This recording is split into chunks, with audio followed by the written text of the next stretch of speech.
So the concept of slope-intercept form, this is basically the idea that we always want to put all equations into. This is how we are able to graph equations onto a grid using the concept of a slope. Remember, I told you guys before, slope provides you directions. It tells you how far up or down you're going to go and how far left or right you're going to go from one point to the next. So all you need whenever you're graphing an equation is one point that the equation belongs to and then the direction that it needs to be going. So that point that we tend to start graphing with is this value b, which happens to be your y-intercept. A y-intercept is the point that you are crossing over that y-axis. So what is the value of our y when x is equal to 0? That's what we're looking for. So this can be represented as a positive value, which means that it's going to be on the upper part of your y-axis. It could also be a negative value. So instead of just saying plus b, I want to go ahead and put plus or minus b at the bottom. If it happens to be a minus b, then that means that we're dealing with a y value that is on the lower half of your grid. Okay, and if there is nothing here, if it just happens to be y is equal to mx, and there is no value that you're adding or subtracting, then that means that your y-intercept is the origin. Your y value would be a 0 when x is at a 0. Okay, so this is what represents your y-intercept, the value of b. And again, it's at the point when x is equal to 0, what value is y going to be? And it's when we are crossing across that y-axis. Those are the important things that you need to keep in mind for this. And then the value m is that representation of slope. Remember, slope is found as the rise over the run, or the change of your y over the change of your x. So that is your value m. That's what we call it. Now, majority of the times we're going to have that be in a fraction form, but every once in a while you might see it as a decimal. In order to be able to graph it, though, you would need to convert the decimal into a fraction. And we don't ever do mixed numbers. Remember, our slope is always just a fraction, whether it's proper or improper. We never do mixed numbers. Okay? So here in an example that I'm providing for you, if we have the equation y is equal to 3 over 2x plus 2, the value 2, positive 2, is representing our y-intercept. So our y-intercept is at 0, 2, because of the fact that b is equal to 2. It's a positive. So that means when we start graphing, the first thing you always do is you graph your y-intercept first. So we would graph our y-intercept at the value 0, 2. Then from there, we would then plot our next set of points by following what the slope is. The slope is a value of 3 over 2. So remember, 3 over 2, there are several directions that we could go. You could go in a positive direction, which means you would go up 3, and then to the right 2, or you could go in both a double negative direction, down 3, and then go to the left 2. The double negative would also equate to that positive 3 over 2. Okay? So here what I wound up doing is I just followed the double positive. I went up 3 values and then to the right 3 values, and it gave me my next point. Again, going up 3 values and to the right 2 values gives me my next point. But I could go in the reverse. I could go down 3 and to the right 2, and that would take me right here where that arrow is pointing at. Okay, that would also take me to my next point. And then that's our graphed line. I'll highlight it in blue. So then you can see this is our graphed line, and it extends on forever and ever. It doesn't have a stopping point at all. A line can extend for an infinite amount in both directions. Any questions so far? All right, let's go ahead and scoot on down. So what I want to do first is just give you guys a chance to, again, identify what the slope is and identify the y-intercepts when you're just given an equation. That's all you're given is the equation. From the equation, you need to identify the slope and the y-intercept. So remember, it's always y equals slope times x plus your plus or minus your y-intercept. So in this case, my slope for problem A is a -5. So slope is equal to a -5. You could put -5 over 1 if you wanted to. If you wanted to keep it in that fraction form, that's perfectly fine, but it's not necessary. And then our y-intercept, because our y-intercept is a positive value, then that means it's a +3. So the y-intercept is going to be at 0, 3. Remember, your y-intercept is not a number, it is a point, a graphical point on your coordinate system. Go ahead and do B and C on your own. Okay, so let's go ahead and identify. Slope. Slope for this problem, what is it going to be, Amy?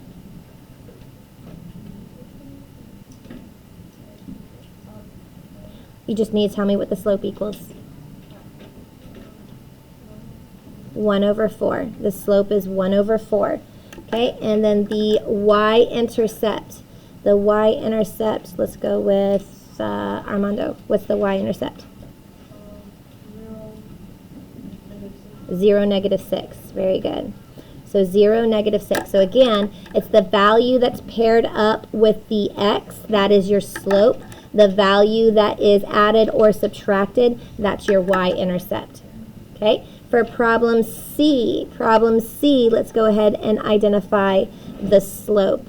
Let's go with Alex. What's the slope? -1. But there's not a number written here. It just says -x. So we automatically know that if there isn't a number written as a coefficient, the 1 happens to exist there. Okay, so slope is -1. And then our y-intercept. What is our y-intercept going to be, Jahan? 0.5. Good. Okay. All right, so let's go ahead and take a look at problem number 2, or example number 2. We're going to write an equation of a line in slope-intercept form given the following stuff. So if we're given slope and y-intercept, or if we're given a graph, or you might be given a table. So you want to make sure that you understand how to be able to identify those values from there. So let's start with problem A. With problem A, it tells us the slope and it tells us the y-intercept. So that's a very easy thing to be able to plug back in. Remember, our equation is y is equal to mx plus or minus b, where m is going to represent your slope. There's your m. And then the y-intercept is at -8. That's your b. Okay? So for here, we're just going to replace the m value with a 2. And we're going to replace that plus or minus b with a -8. So our equation is just going to be y is equal to 2x minus 8. Now, with the graph, you have to identify the slope and the y-intercept from the graph first and then plug it into your y-intercept form or slope-intercept form. So go ahead and do problems B and C on your own first. All right, let's go over problem B. The first thing that we need to do is we need to identify what the slope is going to be. So we need to figure out that value of m. Paris, what did you get for your slope for our graph here? You got 1. Now, that's a common mistake. The mistake that you made, though, is you didn't look at what the intervals are counting by. So even though, yes, it's going up 1 box and to the right 1 box, that going up 1 box is not a value of 1. What is that value increasing by? By 5. So this, from point to point, we're going up by 5 to the right by 1, up by 5, to the right by 1. Consistently increasing up by 5 to the right by 1. So it has that rise of a 5 and that run of a 1. So the slope should just be a positive 5. And we know it's positive because remember we talked about the types of slope. When it's moving at an incline from left to right, starting at the left to the right, it looks like it's going in an upward motion. That's a positive slope. Okay? Slope intercept, the y value or the b value. Let's just talk about what b is going to be equal to. What is the b value or the y-intercept going to be? Ray. 20, right? It's that point that we cross the y-axis, which happens to be at the value of y equaling 20. So it's a positive 22. So I'm going to say positive 20. I'm going to put a plus sign in front of it. Now all I have to do is just pair it into my equation. Okay, so y is going to be equal to m, which is 5, times x, and then plus the 20. Y is equal to 5x plus 20.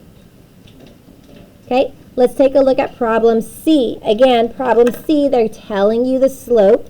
They're telling you the y value, the m value, and they're telling you the y-intercept, the b value. So what is our equation going to look like, Himana?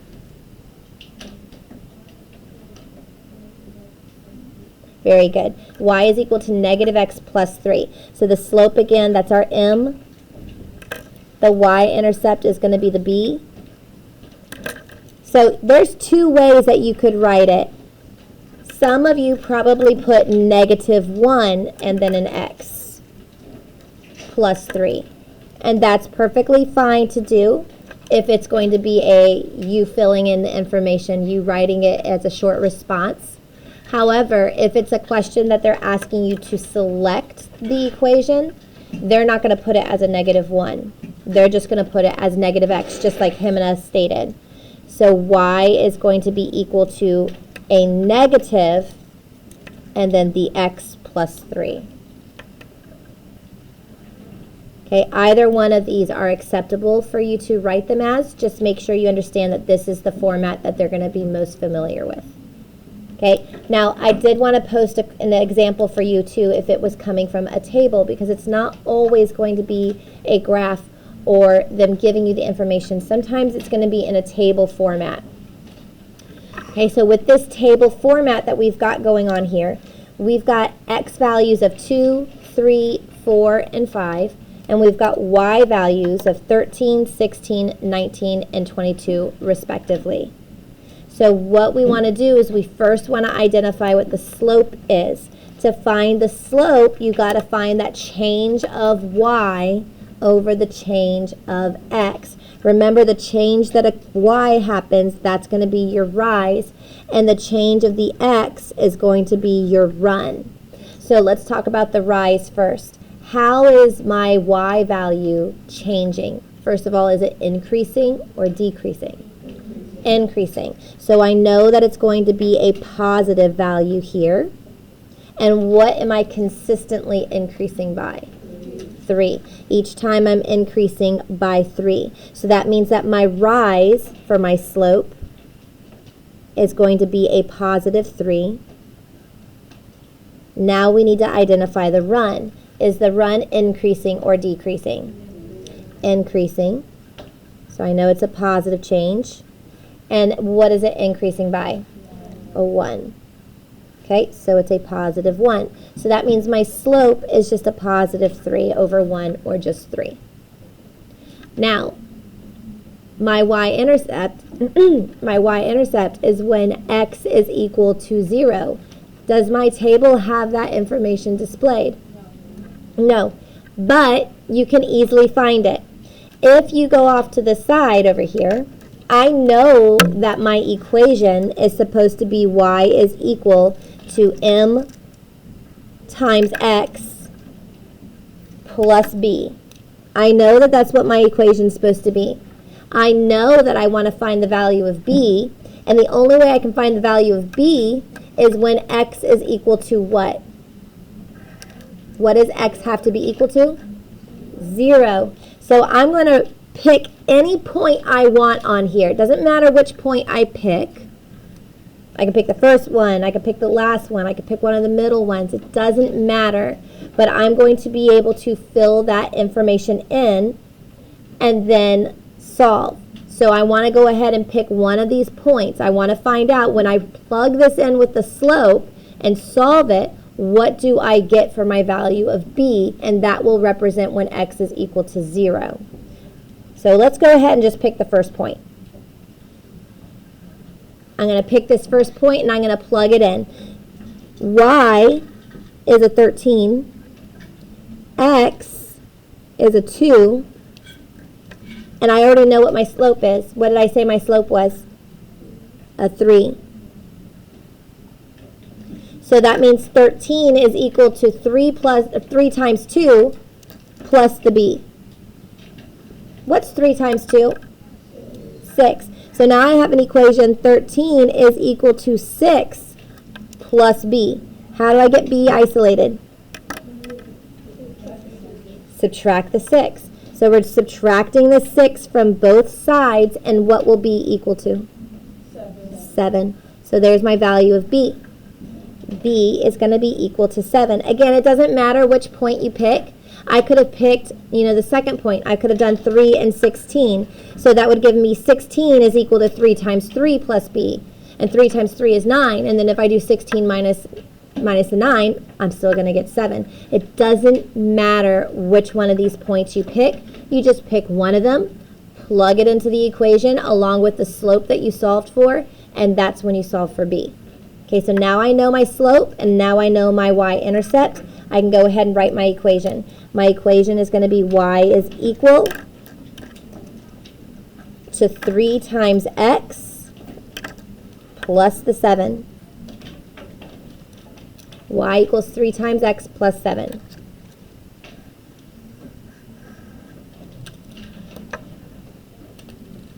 Okay, when you've got that, go ahead and turn it on over to the back.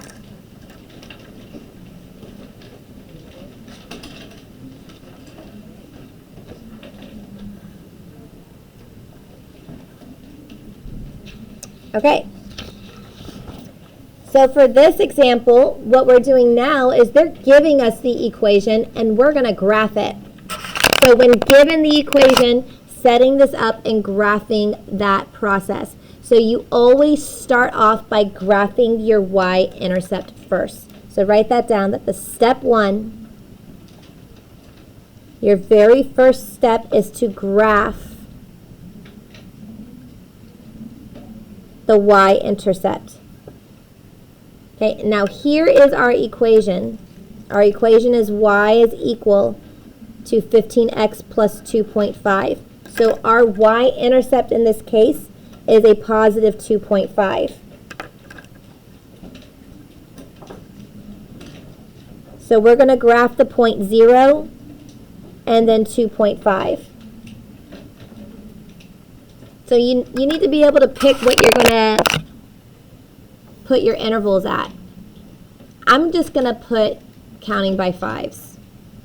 Okay? If I count by 5s, then I'll be able to get a pretty good idea of what it's going to look like. And the reason I want to count by 5s and not by 1s is because I'm looking at my slope, and my slope is going up by 15. So that means that I'm going to have a pretty steep line going up here. Okay? So I'm going to count my y's by 5s. Yes, dear? You could, but again, you wouldn't cover as much ground. You would probably only get to plot 2 points. And it's always good to be able to plot 3. So you want to make sure that you're covering enough ground to be able to plot comfortably 3 points. If we only counted by 2, we wouldn't have been able to make it off past 2 points. Okay? So we're going to do 5, 10, 15, 20, 25, 30, and then just keep going on until we get up to, I believe, 70.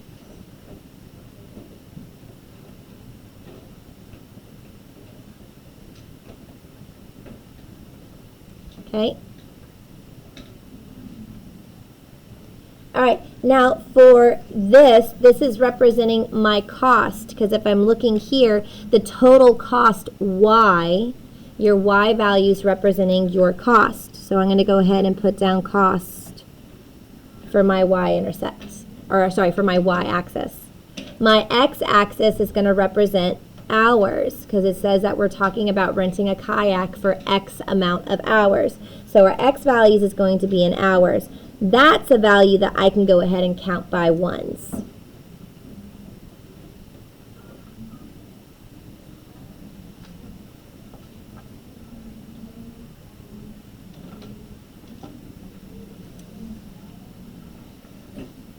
Okay, and so now from here I'm going to go ahead and plot my y-intercept. My y-intercept is at 0, 2.5.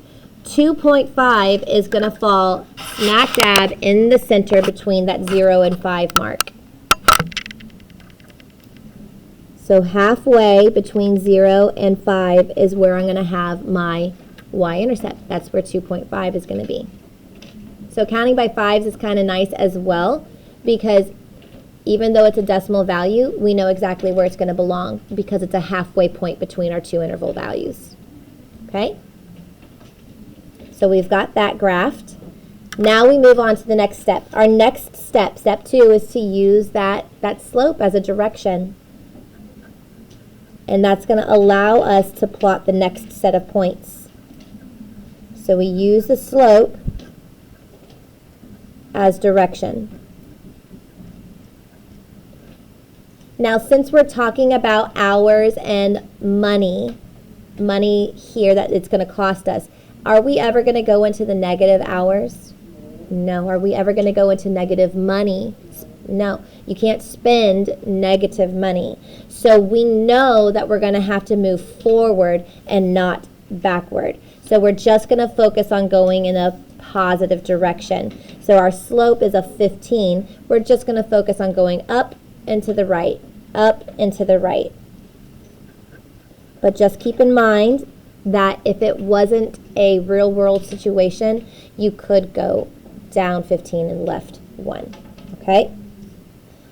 So in this case, we're focusing on going up 15 and then to the right 1. Up 15 and to the right 1. Okay? So let's go back to our graph. If we're starting at 2.5 and I need to go up 15, where is that going to take me? 17.5. Good. Which is right in between the 15 and the 20. And then we need to move to the right 1. So we're plotting a point at 1 and then 17.5. We want to do it again. We're going to move up another 15. So if we move up another 15, so what's 17.5 plus 15? 32.5. And then to the right 1. So there's our next point. And we could continue graphing in this process until we run out of room, or you can just take a straight edge and connect it, which is what I would recommend doing.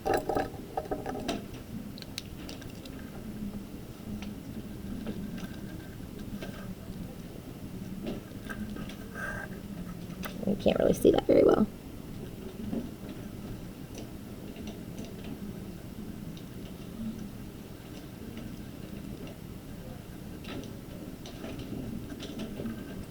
There you go.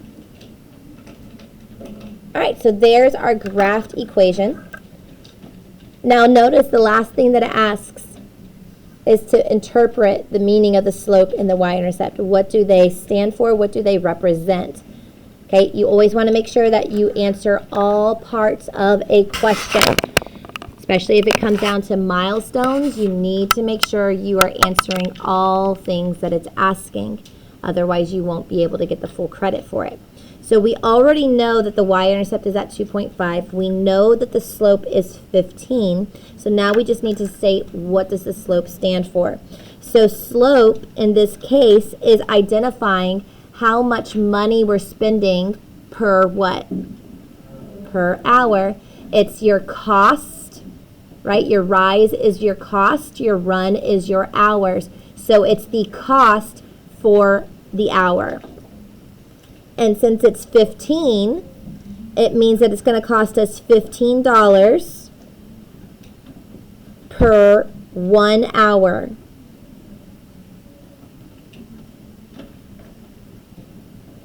To rent a kayak. Because that's what the problem is about. We're renting a kayak. The cost is $15 for every hour that we're renting it for. If your slope had been something different, let's say the slope was 15/2, then that would be $15 for how many hours? Huh? If it was 15/2, let me put it off to the side. Let's say that it said 15/2. Again, this is your rise. Your rise represented your cost, and your run represented the hours. So if it was 15/2, then your slope would represent $15 for every 2 hours. Okay, it's not always going to be per one. You have to understand that your rise, your numerator represents your y-axis, and your denominator is representing that x-axis. Okay? All right, the y-intercept. The y-intercept is 2.5. So looking back at the problem, what does the 2.5 stand for? Alex?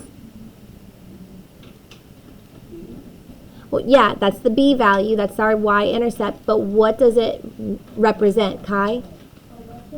A lesson, a safety lesson, doesn't it? Okay, you're spending $2.50 to be able to have a quick lesson on kayak safety.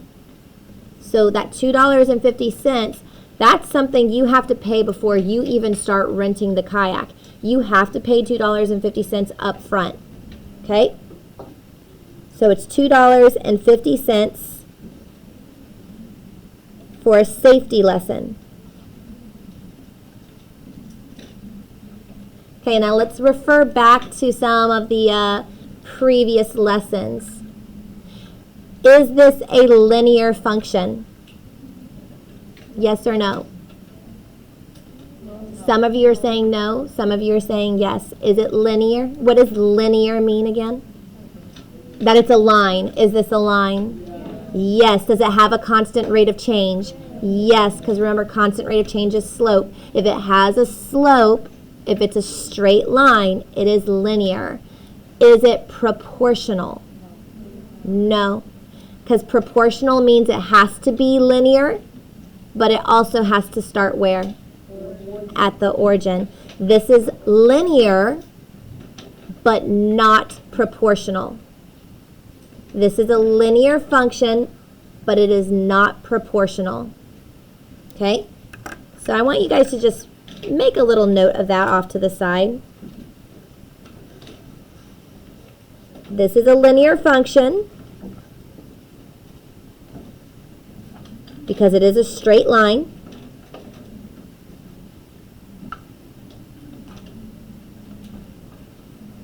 It is not proportional.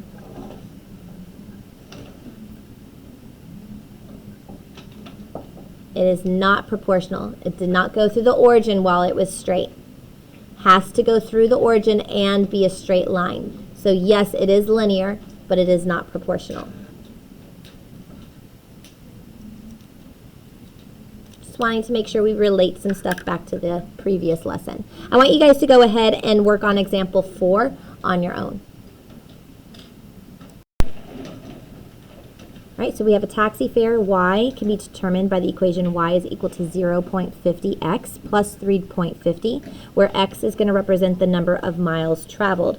Okay, so taxi fare, that's another way of saying the cost of a taxi, right? So we're going to put cost is over on the y-axis, and then they said this is going to be for x amount of miles that are traveled. So this is going to represent the miles that they are using the taxi service for. Since I see that we're increasing each time, or our slope is a change of 0.5, I'm going to go ahead and just skip every other line This is just what I'm doing. You might have done something different. I'm going to skip every other line and write a whole value of 1s. Okay, so obviously the first line would be 0.5, then we have a 1, then we'd have a 1.5, then I've got a 2, 2.5, 3, 3.5, 4, and so on and so forth. I'm just going to go ahead and skip along. You could have done something different, and that's perfectly fine. For my miles traveled, I'll just count each of those by 1s. So 1, 2, 3, 4, 5, 6, 7, 8, 9, all the way up to 14. Okay? All right, so my y-intercept in this case, when I'm graphing my y-intercept, I'm going to start by graphing it at the point 0 and 3.5 or 3.50. So that would be located right here, halfway between the 3 and the 4. Okay, then my slope is 0.5. This means that what I'm doing, if I write it as a fraction, the fraction is 1 over 2. That means that I'm going to increase by 1 and move to the right by 2. So I'm going to go up by 1 box, to the right by 2 boxes each time. Okay, so go up by 1, go to the right by 2. There's my next point. Go up by 1, to the right by 2. There's my next point. Okay?